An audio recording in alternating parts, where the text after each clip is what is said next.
నమస్తే welcome to mega 9 TV. Telugu రాష్ట్రాల మధ్య ట్రైన్ జర్నీ చేసే ప్రయాణికులకు ఇది ఒక అదిరిపోయే న్యూస్. త్వరలో హైదరాబాద్ నుంచి విజయవాడకు రైల్లో వెళ్లాలంటే గంటల కొద్దీ ఎదురు చూడాల్సిన పని లేకుండా చేస్తానంటోంది దక్షిణ మధ్య రైల్వే. సాధారణంగా హైదరాబాద్ నుంచి విజయవాడ వెళ్లాలంటే సూపర్ ఫాస్ట్ రైల్లో 6 గంటలు, వందే భారత్ లో కూడా కనీసం 4 గంటల సమయం పడుతోంది. కానీ త్వరలోనే ఈ రెండు నగరాల మధ్య దూరం సమయం పరంగా గణనీయంగా తగ్గబోతోంది. హైదరాబాద్ నుంచి విజయవాడకు జస్ట్ 3 అవర్స్ లోనే చేరుకునే విధంగా దక్షిణ మధ్య రైల్వే ఒక మెగా మాస్టర్ ప్లాన్ రెడీ చేస్తుంది. ట్రైన్ స్పీడ్ ను గంటకు 160 కిలోమీటర్లకు పెంచి ఫ్లైట్ జర్నీకి గట్టి పోటీనిచ్చేలా సెమీ హై స్పీడ్ కారిడార్ ను అభివృద్ధి చేయబోతోంది.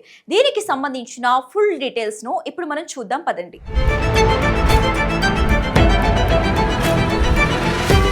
ప్రస్తుతం మన దక్షిణ మధ్య రైల్వే పరిధిలో రైళ్లు గరిష్టంగా గంటకు 130 కిలోమీటర్ల వేగంతో ప్రయాణిస్తున్నాయి.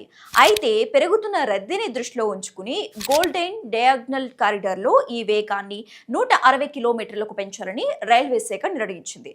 దీనికోసం దాదాపుగా 2500 కిలోమీటర్ల మేర ట్రాక్లను ఆధునీకరించేందుకు కేంద్రానికి సవివరమైన ప్రతిపాదనలు పంపారు.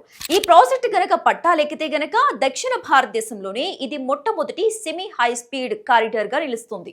సాధారణంగా హైదరాబాద్ నుంచి విజయవాడకు ఫ్లైట్ లో వెళ్లాలంటే డోర్ టు డోర్ దాదాపుగా 3 అవర్స్ టైం పడుతోంది. సిటీ నుంచి ఎయిర్పోర్ట్ కు వెళ్ళటానికి గంట, విమాన ప్రయాణం గంట, మళ్ళీ గన్నవరం నుంచి విజయవాడ సిటీకి చేరుకోవటానికి మరో 40 నిమిషాలు పడుతోంది. అదే రైలు వేగం పెరిగితే సిటీ సెంటర్ నుంచి సిటీ సెంటర్ కు కేవలం 3 గంటల్లోపే చేరుకోవచ్చు.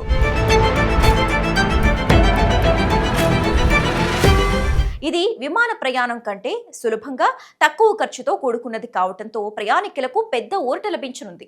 ఈ వేగవంతమైన ప్రయాణం కోసం సికింద్రాబాద్ నుంచి కాజీపేట, కాజీపేట నుంచి విజయవాడ, దువ్వాడ నుంచి విజయవాడ, విజయవాడ నుంచి గూడూరు రూట్లను గుర్తించారు. వందే భారత్, రాజధాని దూరంతో పాటు ప్రీమియం రైళ్లు ఈ రూట్లలోనే తిరుగుతున్నాయి. గతంలో వేగాన్ని 110 నుంచి 130 కిలోమీటర్లకు పెంచడానికి 2 ఏళ్ల సమయం పట్టింది. ఇప్పుడు కూడా పనులు మొదలైన 2 ఏళ్లలోనే 160 కిలోమీటర్ల స్పీడ్ టార్గెట్ ను పూర్తి చేయాలని రైల్వే అధికారులు లక్ష్యంగా పెట్టుకున్నారు. తక్కువ సమయంలో క్షేమంగా విజయవాడకు చేరుకోవాలనుకునే సామాన్యులకు, బిజినెస్ పీపుల్ కు ఈ ప్రాజెక్టు ఒక వరంలా మారనుంది. దీంతో రైల్వే శాఖ ఈ ప్రాజెక్టును వేగంగా పట్టాలెక్కించాలని ప్రజలు కోరుతున్నారు.